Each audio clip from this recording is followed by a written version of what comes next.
Prevail indico area. Tuan berikuak jaket tujo area. Kok keraico tanda.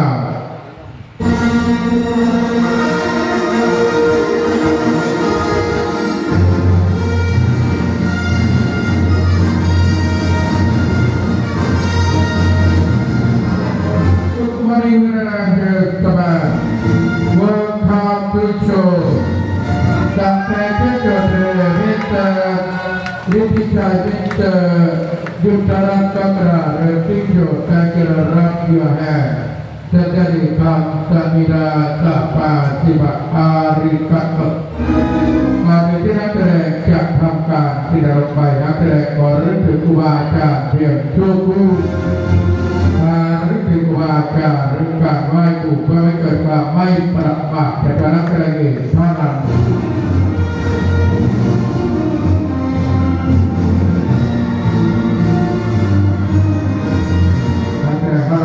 จุดเสร็จสับเรียบร้อยดาวนาราสาน้ำขึ้นสู่พื้นปอดเลยทีเดียวมิเตอร์ฤทธิชัยมิเตอร์ที่ระดับขึ้นวัดเดือดก่อนสองสาน้ำขึ้นสู่พื้นปอดและกระต่ายพึ่งจระเข้ไม่ใช่สัตว์น้ำแต่ธรรมชาติจระเข้สัตว์เลี้ยงการชอบอากาศที่ชื้นแฉะหยิบม้าละร้อยลูกมือเลยก็หาจระเข้เลยทีเดียววันนั้นของพระผู้ร่าวันข้างหน้าไม่แน่ไม่ทราบเพราะวันข้างหน้ายังไม่ถึงมาพอจะไม่มาถึง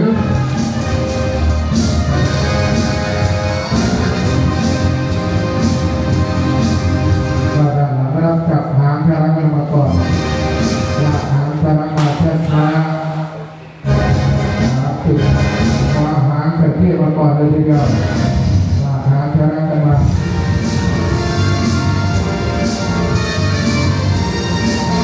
แล้วก็เลยที่ย่อได้ลากไปก่อนทายกันก่อนห้าอายุตัวเนี้ยโอ้สามสี่โยสบายดีโอ้สบายดีก็ได้หลังจากที่จับหางจะเชื่อมาช้าเพราะว่า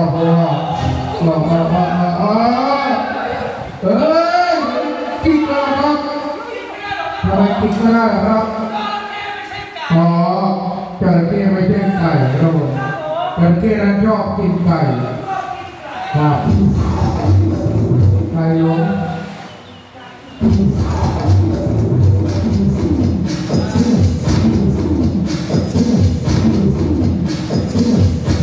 จะเที่ยวมาก่อนลากหางจะเที่ยวมาช้าๆวางหางจะเที่ยวสลับกันไปเลยทีเดียว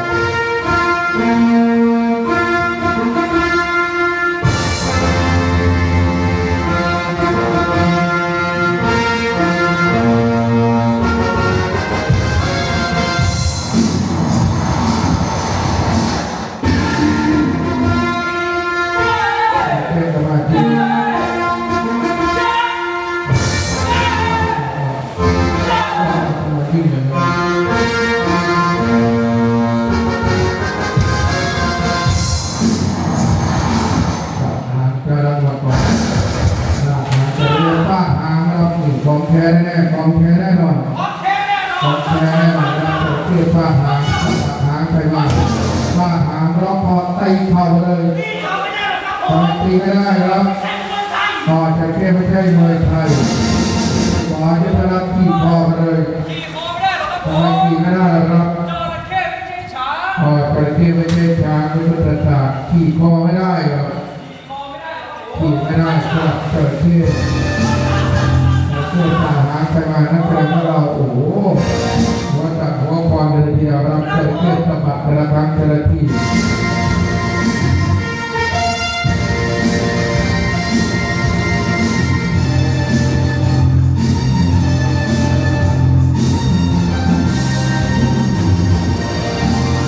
จับหางกระเทียมมาช้าๆหลักหางกระเทียมมาอ้าปากเพราะว่า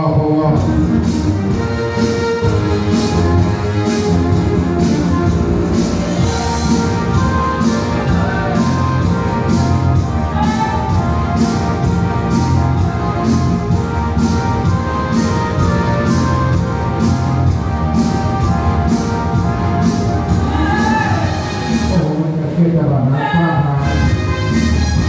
เราจะคอนโทรลจระเข้ขึ้นสู่พื้นปล่อยบนกันสำหรับตัวแรกในรอบนี้มีชื่อว่าน้องข้าวหอมนับวันข้าวหอมเป็นตัวถือกระไรตัวแรกน้องข้าวหอมจระเข้ตายพลังจิตเข้าด้านหลังจับหาข้าวหอมพลังกันมาช้าๆหาข้าวหอมพลังกันมาก่อนมาดูกันจะคอนโทรลข้าวหอมขึ้นสู่พื้นปล่อยวันนี้จะได้ชมได้ดูกันเป็นตัวแรกฤทธิชัยคอนโทรลข้าวหอมคอนเดอะฟอร์ไอ้ข้าวหอมจ่าบอกกินวันเดอะฟอร์ดาวไว้นิสุดาโอเคสัตว์ต้อยมันเรียกราชัวฟาโรห์ที่ขึ้นมาแล้วจุดนาสำหรับตัวแรกน้องข้าวหอมจับหางวนกันให้เข้าที่หาจะรังกันให้นอนเข้าที่เข้าทางกันก่อนโอเคข้าวหอมจ๋านอนนิ่งนอนเฉยๆรู้จักไหมเพียงที่ได้กิจการตกลงระหว่างนักแสดงกับจระเข้กันครับผมหากันเล็กน้อยเดินตรงเข้าไปด้านหน้าข้าวหอมจ๋าหันหน้าขึ้นตรงๆอ้าปากขึ้นกว้างก่อนว่าโอเคข้าวหอมอ่านสบายข้าวหอมอ่านสบายชิดกินกิโยนี่ไงก็อ้าปากพล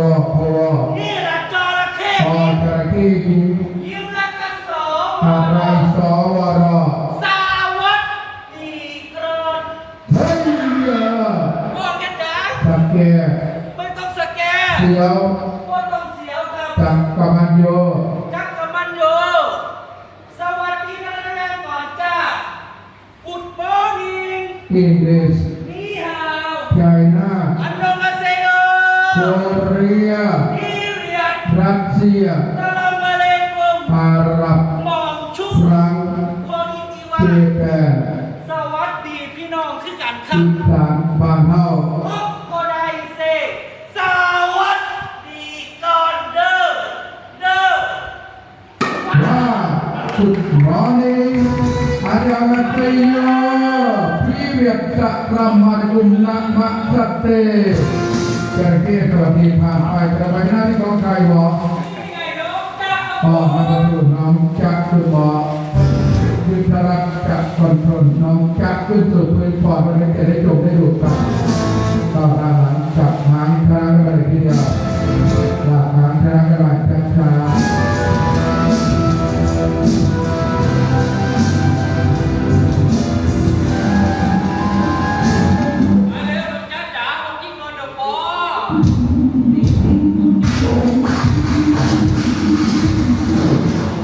ขึ้นแล้ว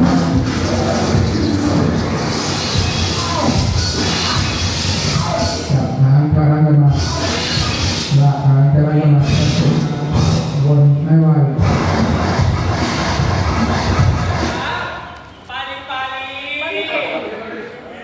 ปาลี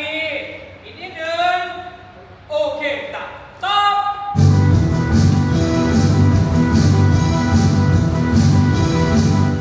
หางกระลังกันได้เข้าที่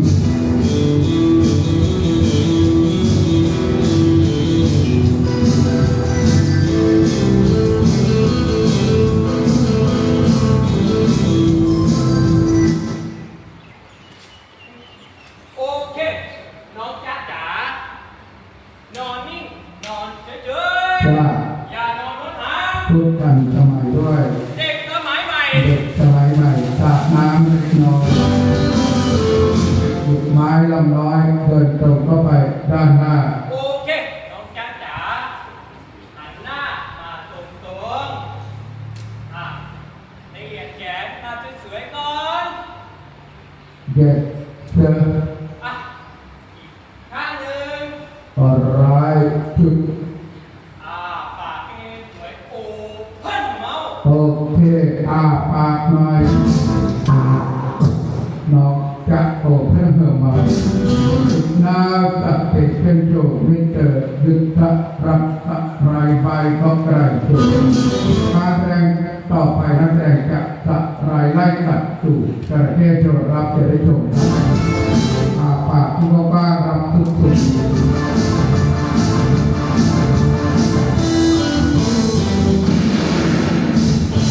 พร้อมราคีไปที่ปากของจระเข้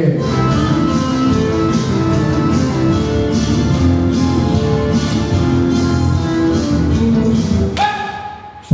าดน้ำขึ้นสู่พื้นพอรถเลยทีเดียวสาดน้ำขึ้นสู่พื้นพอเสร็จสับเรียบร้อยก็บอกสัตว์หันไปมองที่ปากจระเข้ตัดสินใจสไลด์ตรงไปเลยทำไม ขอเสียงปรบ แต่ มือหน่ จะ อยค ร้ รั อบ งเรื่องแน่ทำไมแล้วทำไมไม่กัด จระเข้น้อย โอ ไป เค นิด ปากนิดไปน้อย ปากน้อยไปนิดนึง ว้าวผิดก่อนตัวมาเถอะ ไม่เป็นไร ไม่เป็นไรวันบอกช่วงเราต้องก็ไปด้านหน้ากันอีกทีหนึ่ง โอเคน้องจ๊ะจ๋าปากขึ้นอีกครั้งปากให้นาน ปากให้รน ๆสุดๆไปเลยพี่ เต็มที่มาเลยน้อง พอไม่ต้องจ่าย ใจใจใจ เดี๋ยวมีเจ้าจ่าย มีก้าวใจให้ปากเป็นกว้างๆเราปากได้สุดๆขอที่ปั่นจระเข้ไปมา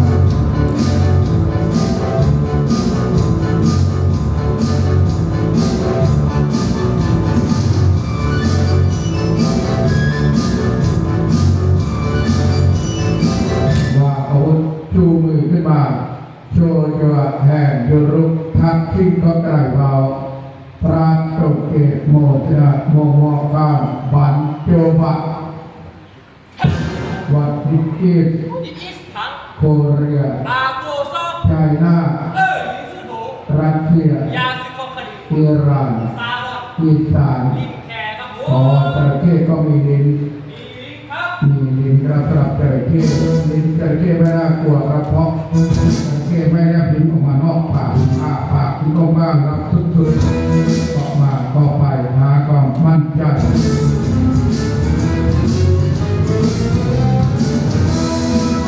ว่าอาวุธทีไปที่ปากพร้อมสาดน้ำเลยทีเดียวทุกบอลเดินก่อนเดินบอลสาดน้ำที่สุดพื้นบอลร่วมกันเสร็จสับเรียบร้อยเข้าบอกสัตว์ป่ามองกลับไปที่ปากจระเข้จะไรตรงไปเลยจุดกัดเข้าไปโบกมือบายบายคุณรักคุณอยู่บายบายปักกัดปักกัดจุดไม่น่ารอด รอด ทุก โอเม มองงานไม่ได้เราทุกมาไปตัดจะเชื่อไปก็ได้ตัดรุยก็กระดิ่งตัวต่อไปคุณหมอในที่ใจหน้าที่กอง น้องซาร่า น้องซาร่ามาด้วย วันนี้มา วันนี้ซาร่ามา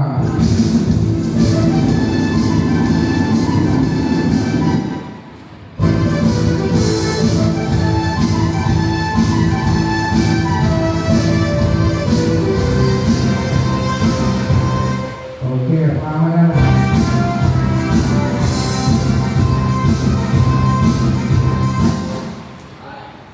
เข้าไปเอาเลยจัดหามาจัดหาลากหาซาร่ากระตุกมาเลยนั่นแหละลากหามาเอาตรงแล้วไม่ต้องวนขึ้นมาดึงมาตายซาร่าก็ขึ้นมาในตัว ไปซาร่าจ๋าพวกกินไปแล้วก็ดาวไว้ดาวไว้ดาวไว้ที่สุดตาสักเอ้ย มันระเบียดราชั่ว ข้าเดิน ถ้าเราจีบน่ารักพูดง่ายพูดง่ายกับปรับซาร่าขยับปรับกันร่างกันอีกนิดอีกหน่อย โอเคสังเอ้ย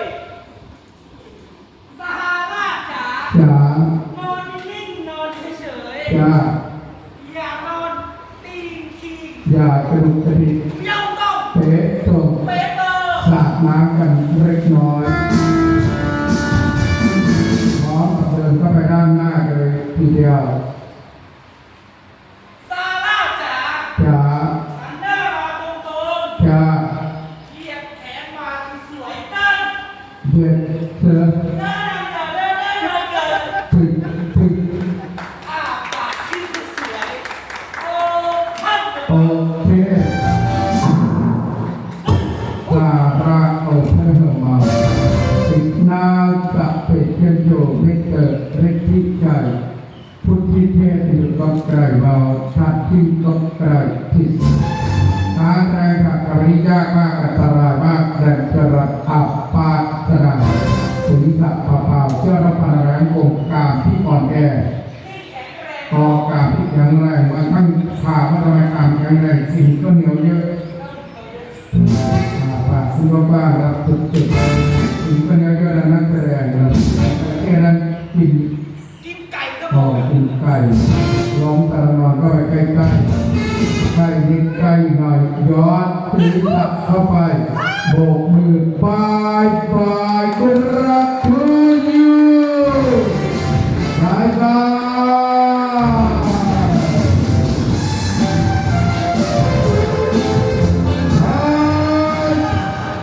ผ่านไปด้านหนึ่ง อามูโร อามุโร อามุสโว อามุโซ เมียปาส เนียปาตนา ชารา โยระ อามุโต ฮามะโต วันหมอ วานอโยรุตะเปเจนเจอทะเลดูจากต่อไปนักแสดงจะใช้ศีรษะหยอดเข้าไปในปากกระเทศให้แกได้ชมได้ดูกันอีกครั้งหนึ่งก่อนที่จะหยอดจะทำการแสดงฉากพิเศษแบบไหนอย่างไรมาดูกันออกมาเข้าไปพร้อมแล้วชูมือขึ้นมาโชว์ยัวแฮนด์ยูรุเอามือว้า very good โพเซโยไอ้ยาวัตถิกิจ วิตามิน เอามาทำไม ยาบำรุงร่างกาย บำรุงกันยังไงหมอรสชาติ ปูสระ กูสระ ปาชิตา มาคิตะ เวลิโก very good อะไรจริงๆ for your entertainment ปาริวิตามินมาคิตะโออิชิทำไมมาคิตะเงียบๆดีกระเด็นมาละเอียดสู้เปลี่ยนแพ้ปะเอาไหมไม่เอาอะไรจริง อร่อยจริง ๆอะไรมาก ๆอร่อยมาก ๆเอาหมาราทอดมาแรกก็ไม่ยอม ไม่ยอม ไม่ยอมแล้วนะเกินไม่กินหมาล่าที่ไม่เป็นกินแต่หมาน้อยโอ้อาปากที่กว้างๆอาปากที่ไม่สุดๆเคาะมาเคาะไปหาความมั่นใจกันก่อนนักแสดงบอกหมาน้อยลากผลอร่อยกว่าเคาะมาเคาะไปใช้ศีรษะหยอดเข้าในปากกระเทียกันอีกครั้งหนึ่งที่ศีรษะที่ปากกระเทียก็ไปใกล้ๆพร้อมแล้วรออะไรหยอดศีรษะเข้าไปโอ้มือบายบายปะกะปะกะบายบายกุรักทูยู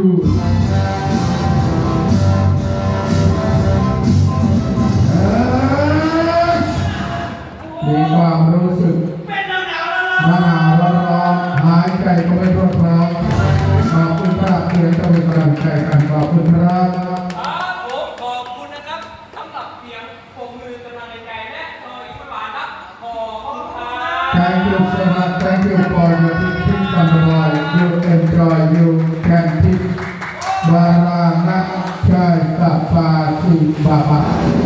ชาฮาเวนพิจงเทินทิพิจกคำสัมิดาคำสัมิดาโอนิคำสัมิดาโอบานะชัยตะปาสิบาบะได้แล้วจะทำอะไรครับ ฝาก ATM ฝาก ATM เซฟนี้ถูกต้องจ่ายมารหัสซิกสองตัวจำง่ายๆวันธนบัตรใส่ช้าๆค่าพุทธธนบัตรลงกระรอนฝากก็ไปเลยทีเดียวค่า ให้สนุกมารารามิโชติกิริโช